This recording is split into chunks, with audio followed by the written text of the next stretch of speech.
All right, our guest today is Aaron Day. Aaron is running for the Republican nomination for President of the United States. To give you a little background on Aaron, he's a graduate of the Indiana Academy of Science, Mathematics, and Humanities. He attended Duke University and Harvard, but dropped out to run innovative companies, which we may have time to talk about, though this is a short interview, so probably not. He's a seasoned entrepreneur, investor, advisor, and has almost 30 years of experience in diverse industries, including e-commerce, healthcare, blockchain, cryptocurrency, AI, and clean technology. He has been the chairman of Stark 360 Super PAC, a chairman of the Republican Liberty Caucus of New Hampshire, and as a matter of disclosure, I was on the board of the RLCNH, but not at the same time as Aaron, I don't believe. He was treasurer, also of the Republican Liberty Caucus, member of the Hillsborough County and Bedford Republican committees. He's been a fixture in New Hampshire for a number of years, and it's always interesting to have a chat with Aaron. He's always running for something. He's always busy. He's always involved. He's always active, and we could use about 100,000 more people just like him. Welcome to the program. I just lost your audio again. Give it a look. See what you got. Hang on. Let's see. Try again. Oh, there We we have go. it now? We do. Okay, good. That's going to look great because I'm not going to edit that out. All right. Technical difficulties are part of what happens around here. So, thanks for coming on. How you doing? I'm doing well. Thank you for that great introduction. Great. I just one correction. I'm running as an independent now. You are okay. I Excellent. switched. So, the Republican Party is what it is. It is. Well, I'm going to ask you some questions in reference to them because they're the only ones who are really doing anything on the campaign trail. Obviously, we have RFK Jr. running as an independent, and then, of course, the DNC will nominate Biden, and it has been my theory that they will replace him before the general. But anyway, that's a different subject. So we're going to keep it simple. 5 questions. That's the format. We're not going to edit anything out, so you're going to have that awesome introduction. Then me trying to figure out why Aaron's microphone doesn't work. So, simple enough start. Why are you running for president? I'm running for president actually not to win. Obviously, that would be a long shot, but I think we have a bigger issue. I think we're actually post-politics. I mean, I think, as you know, we met a long time ago, but if you go back to the Tea Party, I mean, it's just been one downhill slide, and at an accelerating pace. And, to me, I actually exited politics completely in 2018. I mean, I was pretty much gone for like 4 or 5 years. But a lot of people didn't even think I was in New Hampshire. And I'd given up on politics, in part after the U.S. Senate race and everything else. And I decided to move into crypto and move into crypto, not just as an investment, but the idea behind blockchain technology is that you get rid of third parties. And so the idea behind something like Bitcoin is it enables you to have money that you can use without banks and without government. And you can use that same technology to disintermediate the stock market, to change how land titling works and how property works. You can basically tokenize and trade anything of any size and any value using blockchain technology without these third parties in the middle. So I started pursuing that. I gave up on politics. I saw where it was going. Even in New Hampshire, which I look at it now, and it's like the stuff we were fighting 10 years ago, these so-called Republican majorities are institutionalizing. It's mind-boggling to me. But then COVID happened. We experienced COVID tyranny. And then I saw the crackdown on crypto firsthand with people in New Hampshire, people in the Free State Project. Namely, I saw Ian Freeman, who I went to his sentencing hearing. Ian was sentenced to 8 years in prison, basically just for selling crypto. That's really what he did. What they charged him with and the case that the state brought against him was unbelievable. They basically charged him with the crime that the person that exchanged money for crypto did. In fact, the person that engaged in those crimes never was convicted. They didn't even look for that person. They actually were just looking for a case against Ian. And then we have another example of Library, which is basically a decentralized version of YouTube, a censorship-resistant version of YouTube, which we clearly need based on all of the Oh yeah. censorship. And Jeremy Kauffman started that company, and he was targeted for 5 years by the SEC, and they basically destroyed his business. And so I wanted to understand why COVID tyranny happened and also why the crackdown on crypto was going on. And it turns out they have a root cause, which is we're really 50 years into a plan to create a one world global technocracy. And a technocracy is a form of government where elites pick scientists and engineers basically to run society for people, to basically make all of the decisions for you. And this is something that has been in the works since 1973. And if you want to see what this looks like, you can look at UN Agenda 2030 and the 17 Hmm. Sustainable Development Goals, where the UN is basically, if you take those 17 Sustainable Development Goals, which cover everything from where you live, what you eat, how Yeah. your pronouns, all the diversity stuff comes from that, the regulation of the land, the air, and the sea, everything is encompassed by these 17 Sustainable Development Goals. And that's basically the basis for a global social credit system. And so if you look at what's going on with COVID, COVID was really all about putting in place more surveillance infrastructure and really tightening down on that side of things. We're adding 100,000 security cameras per day in the United States. And the crackdown on crypto is designed to eliminate competition so that the government can roll out what's called a central bank digital currency. And a central bank digital currency is basically a digital programmable form of money that the government can use to monitor all of your transactions and basically shut off and control your money centrally. And to me, this is the gateway to tyranny. And so I'm running in this race. I wrote this book. Get a copy of it here. It's called the Final Countdown: Crypto, Gold, Silver, and the People's Last Stand Against Tyranny by Central Bank Digital Currencies. But what I found in researching and writing this book is I actually think it's likely we're going to have CBDC implemented before the 2024 election. And so what I'm trying to do is educate people on this topic and to get them not by voting, because I don't think you can. The uniparty in Congress will pass CBDC. The way you stop it is by getting people to exit the dollar and move into self custody, crypto, gold, and silver, and start using these alternative currencies for day to day commerce. That's how we actually stop the progress of CBDC. And if we don't, if you thought COVID tyranny was bad, imagine what the compliance rate would be if the government had the ability to instantly shut off your money if you didn't take the vaccine or comply with the mask mandates or whatever it happens to be. And that's the end game that they're working towards. And I mean, they've telegraphed what it is. These are no longer conspiracy theories. They put the documents out. You can, between the World Economic Forum, the WHO, the UN, the Bank of International Settlements, and the IMF, they employ, you know, 65,000 employees. They have an annual budget of like $48 billion. If you look at the World Economic Forum, just the top 10 companies, partner companies, have a market cap of almost $9 trillion and employ 6 million people. So this is a coordinated, centralized effort amongst this interlocking group of organizations. And the only way we're going to stop it, it's not going to be by voting. There's no, I think they're going to use this Middle East conflict to come in and say, in fact, we're already seeing it. Just before we got on here today, I saw that the Biden administration is asking for more authority for the Treasury Department to crack down on crypto. And that's on top of all the other stuff they've already been doing. So I think we're in the kind of the late stages here, and most people are just not aware of it. So I'm trying to use this race to elevate this issue, to talk to people about this, to present the book, but also to onboard. My goal is to try to onboard 10 million people and get 10 million people actually using self-custody crypto, gold, and silver in the next year, year and a half.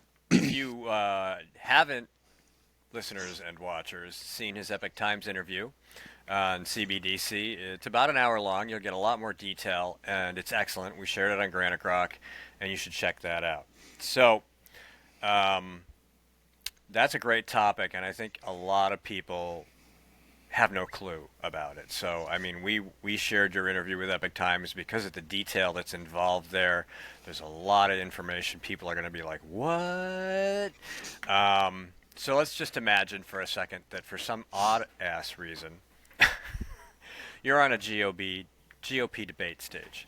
This is the topic, right? This is the thing that you try to talk about. I mean, what do you ask them? I mean, how do you approach this? I mean, we can talk about how to get regular people to talk about it, but what do you say to people in positions of leadership? I don't think you can convince. So I've already met with Vivek. Already has a copy of my book. Trump, I believe, has a copy of my book. I didn't give it to him directly, but somebody else gave it to him. Somebody's giving a copy of it to RFK. I think it's too little, too late. I mean, so politicians like DeSantis and others, they've weighed in and they say they're against CBDC. But again, I think look at what's happened just since 9/11, right? We got the Patriot Act, we got TARP, we got the CARES Act, all of these things that are these horrendous bills that basically have stripped our rights and stripped our solvency were implemented under emergency circumstances and had bipartisan support. The same thing is going to happen with CBDC. And again, I think they're going to use the terrorism, money laundering aspect of this in two ways. Because one thing people in crypto will say is, which is overwhelmingly true, most crime and money laundering and terrorism and drug dealing is done using cash, using the United States dollar. Very small percentage. In fact, Bitcoin can be tracked. It's not anonymous. It's actually a ledger of all of the transactions. So it's the exact opposite of how it's portrayed. But I think the government is going to say, yeah, we have to get rid of cash too. We have to actually have a digital form of money. So we're going to get rid of physical cash, and we're going to not use this crypto stuff, which they've already labeled as bad. They have Senator Cynthia Loomis from Wyoming was this big pro-crypto, pro-liberty person when she got elected, and now she's turned out to be on the complete opposite side of this. Now she's actually putting in place regulations. She's gone the complete other way. So the uniparty in Congress is not going to stop this. I will raise this issue with the other candidates, though, and I will meet with all of the candidates and give all the. I'm going to the Texas blockchain convention next week, and Ted Cruz is going to be there. There are going to be a whole bunch of other politicians there. Vivek's going to be there. RFK is going to be there. I'm going to give RFK a copy of the book. I'm going to give a presentation. Hopefully, I can get this word out more. But my personal opinion is we're going to have to stop this through radical noncompliance. So that brings me to my next question. You live in the live free or die state. You were part of the liberty movement, liberty in our lifetime. New Hampshire has a constitutional amendment related to privacy. Is there anything any state can do, New Hampshire or any other, that you can think of that might be able to push back against any of this? I mean, there are a couple of things going on about this. I still think it's going to come down to radical noncompliance. One of the things I put together is this bank run manifesto, which I have as my pinned tweet, which has now almost 1.7 million views. Yeah. Which basically says, look, if you want to stop World War III, halt CBDC, and end the Fed, then we just need to get 3% of Americans to take their money out of the bank and convert it to crypto, gold, and silver.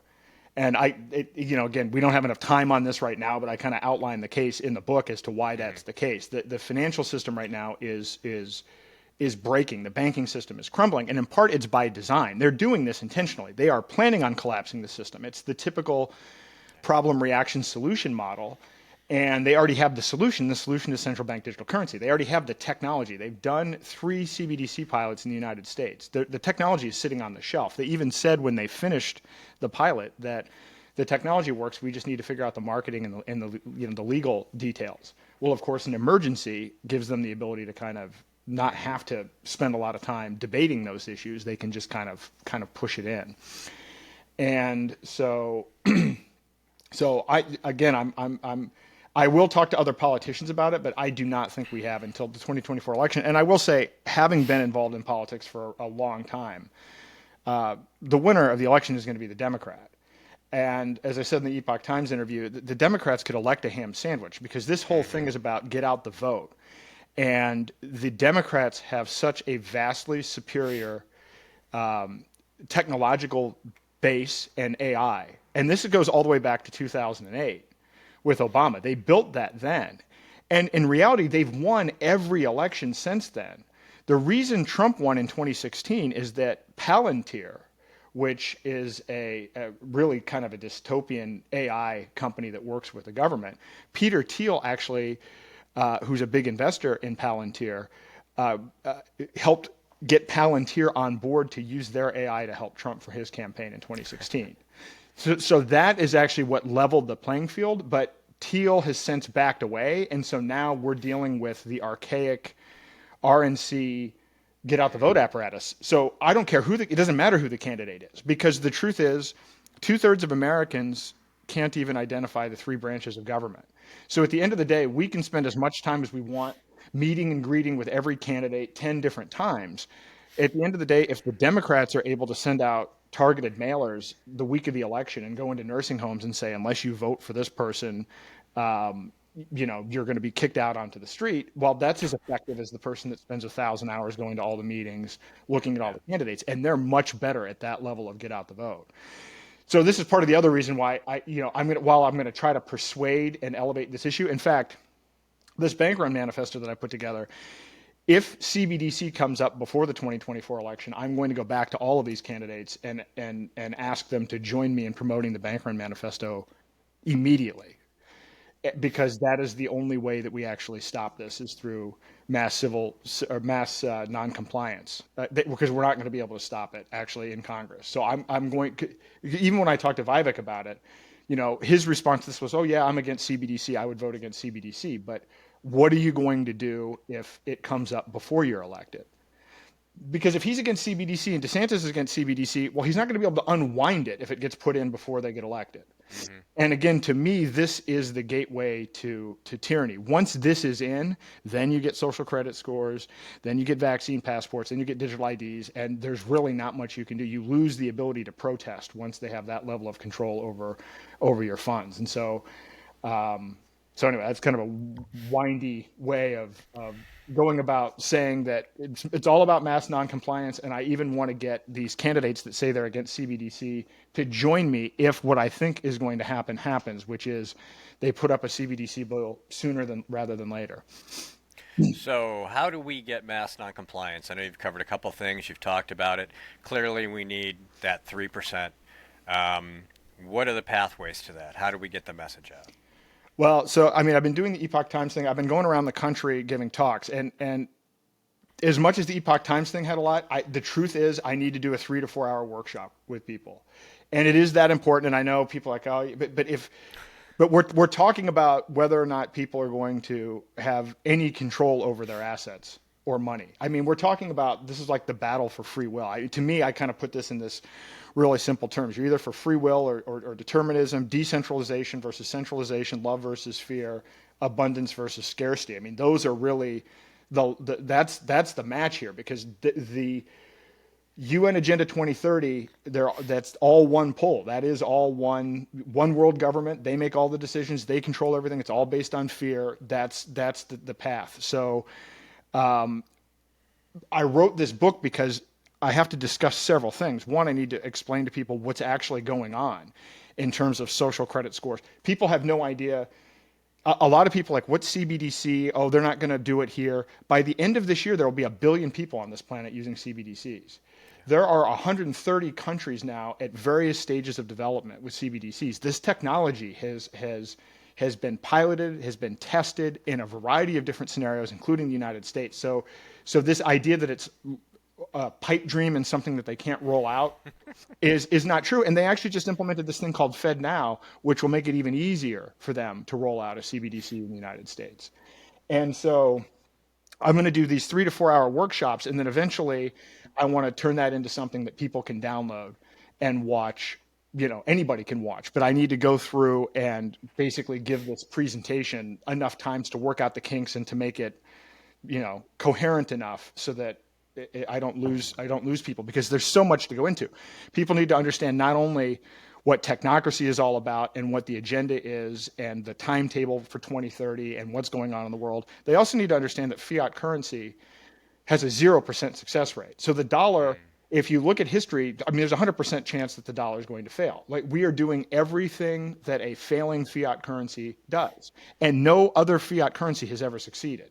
So there's no reason for us to think that the dollar is different, because we are behaving in the exact same way. Most people don't know that. Most people, for their entire lives, the dollar has been the global reserve currency, and no one has even questioned whether or not it would be anything other than that.